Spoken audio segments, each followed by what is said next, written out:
यहाँ पे ऑस्टिन को से प्रश्न करते हैं कि सेकेंड डेंसिटी वाले जो प्राणियों हैं, मतलब सेकेंड डेंसिटी बीइंग्स है, उनको हार्वेस्ट में कैसे मदद कर सकते हैं।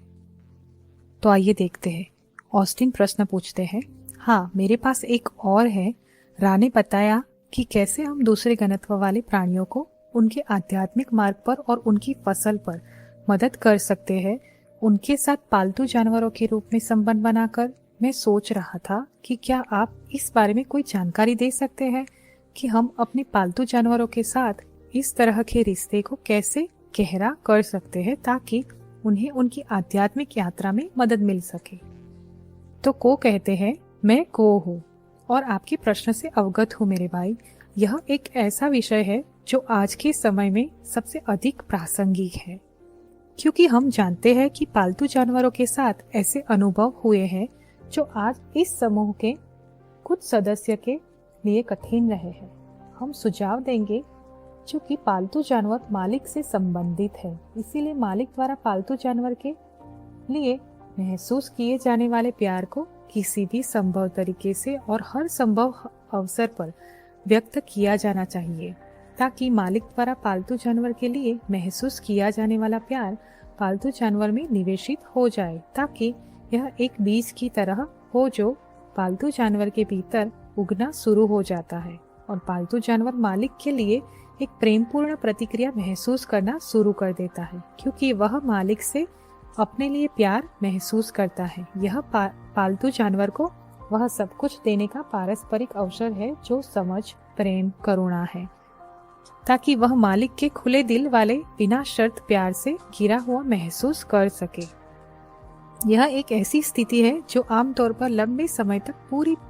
पूरी होती है, जिसे आमतौर पर वर्षों में मापा जाता है, ताकि पालतू जानवर और मालिक का अनुभव इस हद तक निवेशित हो कि पालतू जानवर का अगला अवतार तीसरे घनत्व वाली इकाई का होगा। इस प्रकार प्यार और प्रकाश देने और लेने का वह प्रकार है जो पालतू जानवर और मालिक के बीच सबसे अधिक लाभकारी है। मालिक भी पालतू जानवर की सेवा करके बहुत हद तक लाभान्वित होता है, ताकि अपनी स्वयं की ध्रुवीकरण प्रक्रिया में मालिक सकारात्मक पथ पर आगे और आगे बढ़ता रहे, क्योंकि पालतू जानवर न केवल पालतू जानवर के विकास के लिए बल्कि मालिक के विकास के लिए भी वाहन बन गया है। क्या कोई और प्रश्न है मेरे भाई? तो ऑस्टिन दूसरा प्रश्न पूछते हैं इसी से रिलेटेड, जब हम इन पालतू जानवरों के साथ ये रिश्ते बनाते हैं तो क्या यह संभव है कि जैसे जैसे पालतू जानवर आगे बढ़ता है या जैसे जैसे इंसान आगे बढ़ता है, पालतू जानवर हमारे आध्यात्मिक परिवार में शामिल हो जाता है और हमारे अवतार से बाहर की संस्थाओं के समूह का हिस्सा बन जाता है, जिसके साथ हम अवतार लेते रहते हैं।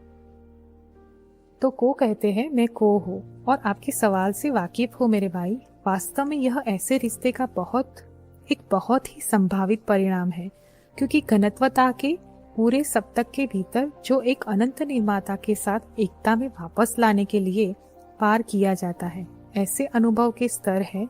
जो आध्यात्मिक परिवार के भीतर विभिन्न संस्थाओं द्वारा साझा किए जा सकते हैं। जैसा कि आप इसे कहते हैं, या कबीले या समूह जो एक तरह के परिवार के रूप में विकसित हुआ है, जो अवतारों को विभिन्न भूमिकाओं या सीखने के प्रकारों का अनुभव करने के अवसर के रूप में देखता है, जो परिवार समूह के भीतर साझा किए जा सकते हैं। यह वही है जिसका हम पहले उल्लेख कर रहे थे जब नार्सिसिस्टिक इकाई और उसके आसपास के लोगों पर चर्चा की गई थी, जो विकास के मार्ग पर आगे बढ़ने में उसकी मदद करने